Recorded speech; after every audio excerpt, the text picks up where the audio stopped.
സിമ്പിളായിട്ട് നമുക്ക് RC book download ചെയ്യാം. എങ്ങനെയാണെന്ന് നോക്കിയാലോ. ഗൂഗിളിൽ പരിവാഹൻ എന്ന് ടൈപ്പ് ചെയ്ത് കൊടുക്കുക. പരിവാഹൻ എന്ന് ടൈപ്പ് ചെയ്യുമ്പോൾ ഇതാണ്ട് ഈ പരിവാഹൻ.gov.in എന്നുള്ള ഈ സൈറ്റ് ഓപ്പൺ ചെയ്യുക. ഈ ഫസ്റ്റ് കാണുന്ന സൈറ്റ് നമ്മൾ ഓപ്പൺ ചെയ്യുക.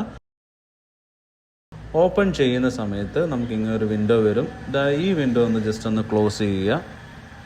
അതിനുശേഷം about us, information service, online service. ആ ഓൺലൈൻ സർവീസിനകത്താണ് നമ്മുടെ ഓപ്ഷൻ കിടക്കുന്നത്. അതിൽ ലാസ്റ്റ് വന്നിട്ട് വെഹിക്കിൾ റിലേറ്റഡ് സർവീസ്, അത് ഓപ്പൺ ചെയ്യുക.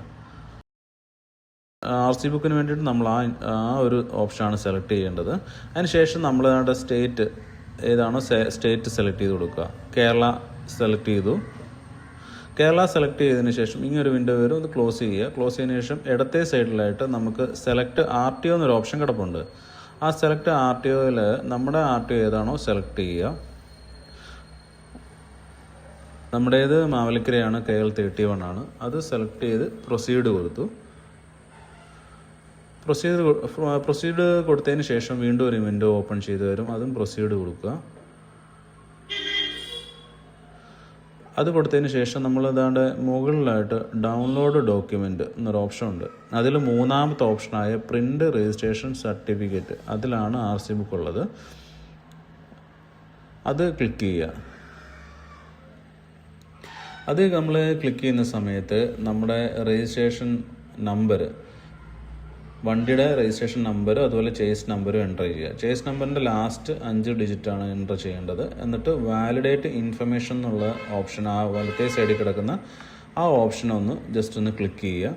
ക്ലിക്ക് ചെയ്യുമ്പോൾ നമ്മൾ ഓപ്ഷൻ വാലിഡേറ്റ് ചെയ്തതിന് ശേഷം നമ്മുടെ അന്ന് കൊടുത്തിരുന്ന ഏത് ഫോൺ നമ്പറാണോ അതിലേക്കാണ് OTP വരുന്നത്. ആ ഫോൺ നമ്പർ കൈവച്ചേക്കുക.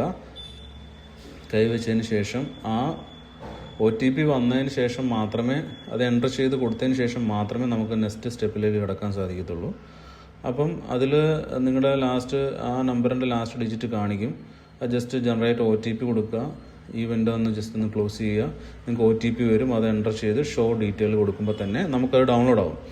ഡൗൺലോഡ് ചിലപ്പം ബ്ലാക്ക് ആൻഡ് വൈറ്റ് ആയിട്ടായിരിക്കും ഡീഫോൾട്ടായിട്ട് കിടക്കുന്നത്. അത് നിങ്ങൾക്ക് കളറായിട്ട് ഡൗൺലോഡ് ചെയ്യണമെങ്കിൽ അതിൽ ആ ഡൗൺലോഡ് ഓപ്ഷനിൽ വന്നിട്ട് മോർ സെറ്റിങ്സിനകത്ത് ലാസ്റ്റ് ബാക്ക്ഗ്രൗണ്ട് ഗ്രാഫിക്സ് എന്നൊരു ഓപ്ഷൻ കിടപ്പുണ്ട്. ഈ ഓപ്ഷൻ താഴത്തേക്ക് ഈ ഓപ്ഷൻ ഒന്ന് ടിക്ക് ഇട്ട് കൊടുക്കുക. അപ്പോൾ നിങ്ങൾക്ക് കളറായിട്ട് ഡൗൺലോഡ് ചെയ്യാൻ പറ്റും. അപ്പോൾ ഇതുപോലുള്ള ഇൻഫർമേഷനായിട്ട് തീർച്ചയായും നമ്മുടെ പേജ് ഒന്ന് ഫോളോ ചെയ്ത് വെച്ചേക്കുക. Okay, thank you.